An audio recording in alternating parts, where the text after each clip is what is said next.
بسم اللہ الرحمن الرحیم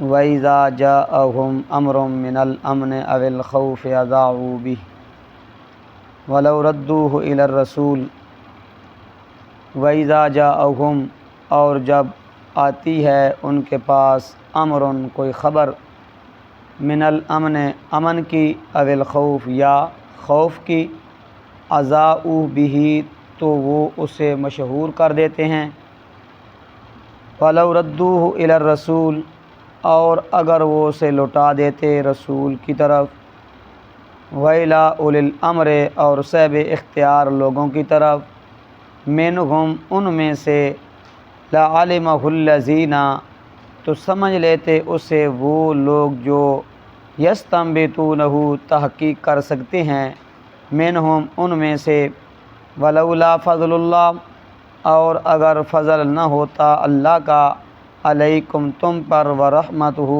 اور اس کی رحمت لاتبعتم الشیطان تو تم پیروی کرتے شیطان کی الا قلیلا مگر تھوڑے لوگوں کے سوا فقاتل فی سبیل اللہ پس آپ جہاد کریں فی سبیل اللہ اللہ کی راہ میں لا تکلف الا نفسک ذمہ داری نہیں ہے آپ پر الا نفسک مگر صرف اپنی جان کی وَأَرِّزِ الْمُؤْمِنِينَ اور ترغیب دیجئے مسلمانوں کو جہاد کی عسى اللہ قریب ہے کہ اللہ تعالیٰ ان یکف بأس الذین کفروا روک دے لڑائی کفار کی واللہ اشد اور اللہ تعالیٰ بہت سخت ہے لڑائی میں واشد تنکیلا اور بہت سخت ہے عذاب دینے میں من یشفع شفاعتاً جو کوئی سفارش کرے سفارش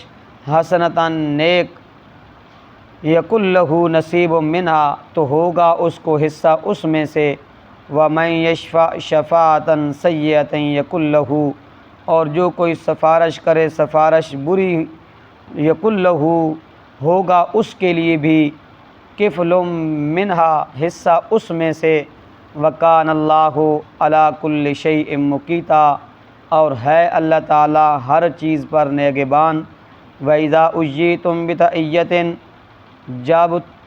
جب تحفہ دیا جائے تمہیں سلام کا فَأَيُّوا بِأَحْسَنَ مِنْهَا تو تحفہ دو اچھا اس سے اور ردوها یا لوٹا دو وہی کلمہ ان اللہ کانا بے شک اللہ تعالیٰ ہے علی کل شیء حسیبا ہر چیز کا حساب کرنے والا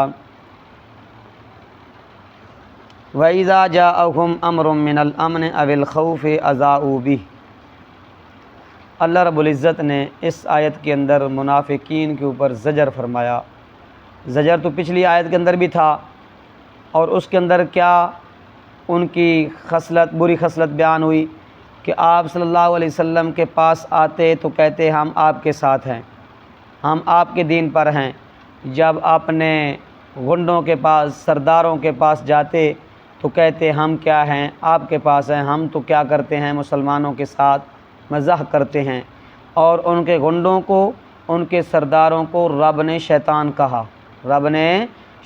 کہا وَإِذَا لَقُوا الَّذِينَ آمَنُوا قَالُوا آمَنَّا وَإِذَا خَلَوْا إِلَىٰ شَيَاطِينِهِمْ وہ آپ سے جب اٹھ کے چلے جاتے ہیں جب اپنے سرداروں کے پاس شیطانوں کے پاس جاتے ہیں تو وہ کیا ہیں ان سے کہتے ہیں کہ ہم آپ کے ساتھ ہیں ہم تو تمہارے ساتھ ہیں تو ان کی پہلی وجہ بری خصلت یہی تھی کہ آپ وسلم کے پاس آتے تو کہتے ہم آپ کے ساتھ ہیں اپنے ہم مسلک اپنے ہم مجلس کے ساتھ بیٹھتے تو کیا کہتے ہم تو آپ کے ساتھ ہیں ہم تو مسلمانوں کو دھوکہ دیتے ہیں ان کے ساتھ کیا کرتے ہیں مستہزئون پہلے سے پیار کرتے ہیں ہم ان کے ساتھ مزاح کرتے ہیں تو یہ ان کی پہلی بری خصلت یہ تھی اور دوسری ان کی خصلت یہ ہے جو یہ علامات تو منافقین کی ہیں لیکن فٹ کہاں ہو رہی ہیں ہم مسلمانوں کے اندر کہاں فٹ ہو رہی ہیں غور کرنا تو اس لیے رب تعالیٰ فرماتے ہیں کہ ان کی دوسری خصلت یہ تھی ان کے اوپر شکوہ اور زجر اس لیے کیا گیا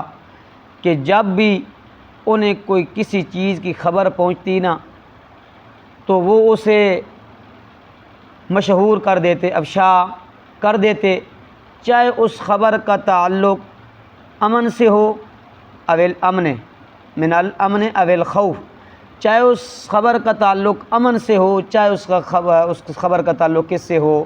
خوف سے ہو۔ حضرت ابن عباس رضی اللہ تعالی عنہ فرماتے ہیں کہ جس وقت نبی اکرم صلی اللہ علیہ وسلم جہاد کے لیے کوئی لشکر بھیجتے نا، تو وہ لشکر غالب ہو کے واپس آتا یا مغلوب ہو کے واپس آتا، تو یہ جو منافقین تھے نا، یہ کیا کرتے؟ ان خبروں کو اور ان رازوں کو مشہور کر دیتے۔ کیا کر دیتے؟ مشہور کر دیتے۔ تو اللہ رب العزت نے اس سے کیا فرمایا؟ منع فرمایا۔ کیا فرمایا؟ منع فرمایا، لَعَلِمَهُ الَّذِينَ يَسْتَنبِطُونَهُ۔ اس سے مراد وہ لوگ ہیں جو کیا کرتے ہیں؟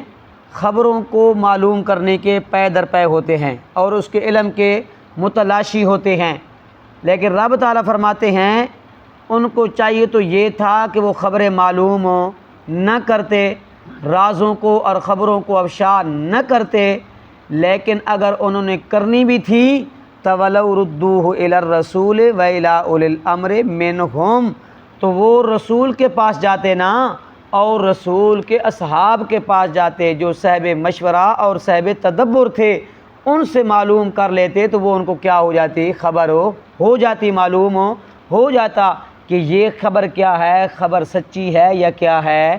جھوٹی ہے۔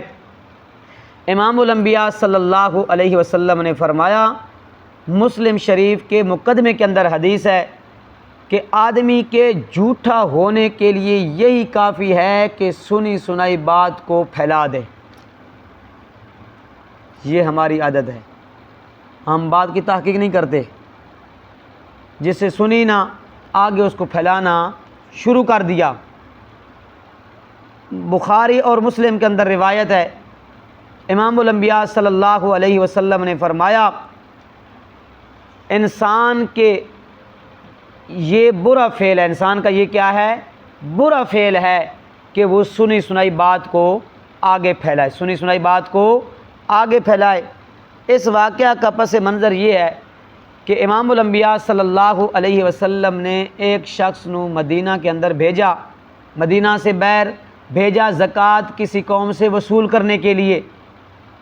تو جس وقت وہ قوم نکلی نا، دیکھا کہ آپ صلی اللہ علیہ وسلم کا کیا آ رہا؟ قاصد آ رہا، تو اس کے استقبال کے لیے نکلی، استقبال کے لیے نکلی، لیکن اس شخص نے سمجھا یہ تو مجھے مارنے کے لیے آ رہے ہیں، وہ مدینہ کے آ گیا، واپس آ گیا، اس نے خبر پھیلا دی کہ فلاں جو قوم تھی نا وہ کیا ہو گئی؟ مرتد ہو گئی۔ کیا ہو گئی؟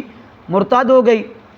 تو آپ صلی اللہ علیہ وسلم کو اس کی خبر نہ پہنچی، تو جس وقت خبر نہ پہنچی، جس وقت امام الانبیاء صلی اللہ علیہ وسلم کو خبر پہنچی نا، تو اللہ رب العزت نے کیا کر دی؟ یہ آیت نازل کر دی، یہ آیت نازل کر دی کہ پہلے آپ تحقیق کر لیا کریں، پہلے آپ کا حق بنتا ہے، جو آپ کا سردار ہیں اور سرداروں کی جو کیا ہے؟ نیب ہیں، پہلے خبر ان تک پہنچائیں، پہلے خبر ان تک پہنچائیں۔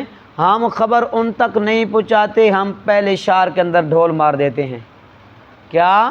ہم اس کو پہلے شہر کے اندر پہنچا دیتے ہیں، جس تک پہنچانی ہے، جس سے معلوم کرنی ہے، اس سے پہنچنے سے پہلے پورے شہر کو خبر معلوم ہو جاتی ہے۔ کیا؟ معلوم ہو جاتی ہے۔ تو امام الانبیاء صلی اللہ علیہ وسلم نے فرمایا کہ آدمی کے جھوٹا ہونے کے لیے یہی کافی تھا کہ وہ کیا ہے؟ سنی سنائی بات کو آگے پھیلا دے۔ رب تعالیٰ فرماتے ہیں، وَلَوْلَا فَضْلُ اللَّهِ عَلَيْكُمْ وَرَحْمَتُهُ، اگر آپ کے اوپر اللہ کا فضل اور اللہ کی رحمت نہ ہوتی، لَاتَّبَعْتُمُ الشَّيْطَانَ، تو آپ شیطان کی پیروی کرتے، آپ شیطان کی پیروی کرتے، اِلَّا قَلِيلًا، مگر تھوڑے لوگ بچتے، تھوڑے لوگ بچتے، چند لوگ بچتے۔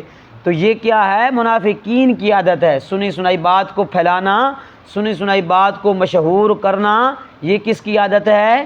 منافقین کی۔ لیکن ہم مسلمان بھی، وہ بھی کیا پڑھتے تھے؟ کلمہ پڑھتے تھے، نبی کا کلمہ پڑھتے تھے، اور نبی کے پیچھے نمازیں پڑھتے تھے۔ ہم بھی نمازیں پڑھتے ہیں اور کلمہ ہم بھی پڑھتے ہیں، لیکن یہ عادت منافقین والی ہمارے اوپر بھی، ہمارے اندر بھی کیا ہے؟ داخل ہے۔ اور جو پہلی خصلت ہے، آپ کے پاس بیٹھے تو آپ کے کاندھے کے اوپر تھاپڑا مارا، ہم آپ کے ساتھ ہیں۔ جب میرے پاس آئے تو مجھے کہتے وہ تو آپ کی مخالفت کر رہے تھے، وہ تو یہ کہہ رہے تھے، وہ تو ایسی باتیں پھیلا رہے تھے، ہم آپ کے ساتھ ہیں۔ جو جمعے کے اوپر میں نے بات کی تھی نا کہ وہ لوگ کیا کرتے، منافقین کی عادت ہے کہ کیا کہتے ہم تو مولوی کے لیے نماز پڑھنے آتے ہیں یا جمعہ کی نماز پڑھنے کے لیے۔ مجھے کسی بندے نے کہا تھا، میں جو بات بھی کرتا ہوں اس کے پیچھے کوئی پس منظر ہوتا ہے، تو اس لیے وہ کہتا ہے مجھے قاری صاحب جب سے آپ آئے ہیں نا میں نے اس مسجد کے اندر آنا شروع کیا، پہلے میں اس مسجد میں نہیں آتا۔ جب حق بیان ہوا نا تو پہلے وہ بھاگا بھی وہی ہے، پہلے بھاگا بھی وہی ہے۔ وہ جس طرح کتے کو ماکھی نہیں پچتا نا، اسی طرح مشرک، کافر اور منافق کو قرآن نہیں پچتا، حق نہیں پچتا۔ جس طرح کتے کو ماکھی نہیں پچتا، اس طرح ان کو بھی قرآن اور حق نہیں پچتا۔ تو اس لیے سب سے پہلے بھاگنے والا بھی کیا ہے؟ وہی ہے۔ اور لوگوں کے اندر پراپوگنڈا کرنے والا بھی کیا ہے؟ وہی ہے۔ کیا ہے؟ وہی ہے۔ اس نے یہ پراپوگنڈا کیوں کیا؟ اس لیے کیا مجھے تو پلیٹیں ملتی ہیں، اگر میں ان کے ساتھ چلا تو یہ سارے کام بند ہو جائیں گے۔ کیا ہو جائیں گے؟ بند ہو جائیں گے۔ تو اس لیے کیا ہے؟ رب نے فرمایا مذبذبین بین ذالک ہؤلاء ولا الی ہؤلاء، منافق نہ ادھر کا ہے نہ ادھر کا ہے، منافق کس کا ہے؟ بیچ کا ہے۔ کس کا ہے؟ بیچ کا ہے۔ 3 آدمی کو میں نے آپ پیچھے مثال سنائی تھی کہ وہ کیا ہے؟ 3 آدمی تھے، وہ دریا کے کنارے پہ گئے، انہوں نے کیا کی؟ ایک نے چھلانگ لگا دی۔ کیا لگا دی؟ چھلانگ لگا دی۔ جس چھلانگ لگائی نا وہ تو تیر کے پار گزر گیا، تو ایک پیچھے کنارے پہ کھڑا رہا، جو درمیانہ تھا نا اس نے کیا؟ چھلانگ لگائی، درمیان میں پہنچا، پیچھے نے آواز دی کہاں جا رہے ہو؟ غرق ہو جاؤ گے، ڈوب جاؤ گے، مر جاؤ گے۔ جو آگے کنارے پہ پہنچ گیا تھا نا اس نے کہا سفر تھوڑا رہ گیا ہے، آگے آئیں، طے کریں، سفر پار ہو جاؤ گے۔ وہ اب سوچنے لگا، کیا سوچنے لگا؟ پیچھے کی بات مانوں کہ آگے کی بات مانوں؟ کیا پیچھے کی بات مانوں کہ آگے کی بات مانوں؟ اسے مذبذبین بین ذالک، درمیان میں تھا، پانی کی موج آئی، غرق ہو گیا۔ کیا؟ بہا کے لے گئی، کیا ہو گیا؟ غرق ہو گیا۔ تو اس لیے یہ جو منافق ہے نا، جو پیچھے کھڑا تھا نا کنارے کے اوپر، یہ تو کیا تھا؟ کافر تھا۔ جو پار لگ گیا تھا نا یہ کیا تھا؟ مومن اور مسلمان تھا۔ جو درمیان میں تھا یہ کون تھا؟ منافق تھا۔ منافق جو ہے نہ کافر کا ہے نہ مسلمان کا ہے۔ اس لیے رب تعالیٰ فرماتے ہیں ان المنافقین فی الدرک الاسفل من النار، منافق کافر کو تو عذاب ہوگا ہی ہوگا نا، جو منافق ہے نا اس کو جہنم کے نیچے اور سب سے نیچے طبقے میں ڈالا جائے گا۔ کیوں؟ جتنا اسلام کو نقصان منافق نے پہنچایا اتنا کافر نے نہیں پہنچایا۔ کیوں؟ حدیث پاک کے اندر آتا ہے منافق کی کل قیامت کے دن 2 زبانیں ہوں گی۔ کتنی زبانیں؟ 2 زبانیں۔ ایک کے پاس بیٹھا اچھائی اس کی بیان کی، دوسرے کے پاس بیٹھا اس کی اچھائی بیان کی، تو کل قیامت کے دن اس کی کتنی زبانیں ہوں گی؟ 2 زبانیں ہوں گی۔ تو اس لیے رب تعالیٰ فرماتے ہیں وہ کیا کرتے؟ جھوٹی خبروں کو اور رازوں کو کیا کرتے؟ افشا کرتے۔ کیا کرتے؟ افشا کرتے۔ سنی سنائی باتوں کو کیا کرتے؟ افشا کرتے۔ رب نے فرمایا میرا پاک پیغمبر اگر اللہ کا فضل اور اللہ کی رحمت نہ ہوتی تو کیا کرتے؟ تم تو شیطان کی پیروی کرتے، الا قلیلا، مگر تھوڑے سے بچتے۔ کیا بچتے؟ تھوڑے سے بچتے۔ اگلی آیت کے اندر اللہ رب العزت نے مسلمانوں کو، نبی کو اور مومنوں کو جہاد کی ترغیب دی۔ کیا دی؟ جہاد کی ترغیب دی۔ رب تعالیٰ فرماتے ہیں فقاتل فی سبیل اللہ، اے میرے پاک پیغمبر آپ جہاد کریں اللہ کے راستے میں۔ کیا کریں؟ جہاد کریں اللہ کے راستے میں۔ شکر ہے رب نے فرمایا کتب علیکم القتال فرمایا، شکر ہے کتب علیکم الجہاد نہیں فرمایا۔ جہاد کا معنی کیا ہے؟ کوشش کرنا۔ کیا ہے؟ کوشش کرنا۔